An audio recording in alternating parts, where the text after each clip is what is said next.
దుర్వాస మహర్షి ఒకనాడు వైకుంఠానికి వెళ్తాడు. వెళ్ళి శ్రీ మహావిష్ణువును స్తుతిస్తాడు. శ్రీ మహావిష్ణువు అతనికి తన పువ్వుల మాలను సమర్పిస్తాడు.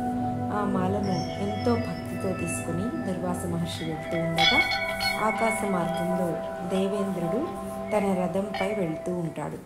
ఈ మహర్షిని చూసి మొహమాటంగా నమస్కరిస్తాడు. అందుకు పొంగిపోయిన దుర్వాస మహర్షి శ్రీ మహావిష్ణువు తనకు ప్రసాదించిన మాలను ఆ దేవేంద్రుడికి ఇస్తాడు.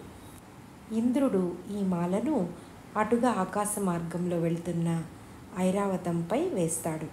ఆ ఐరావతం మాల ప్రభావాన్ని తట్టుకోలేక భూమిపై కింద పడిపోతుంది.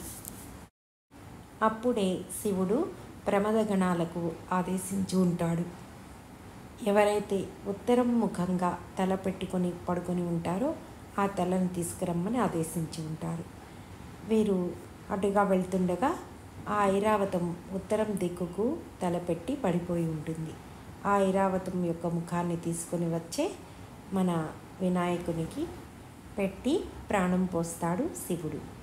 అప్పుడు వినాయకుడు గజాననుడవుతాడు.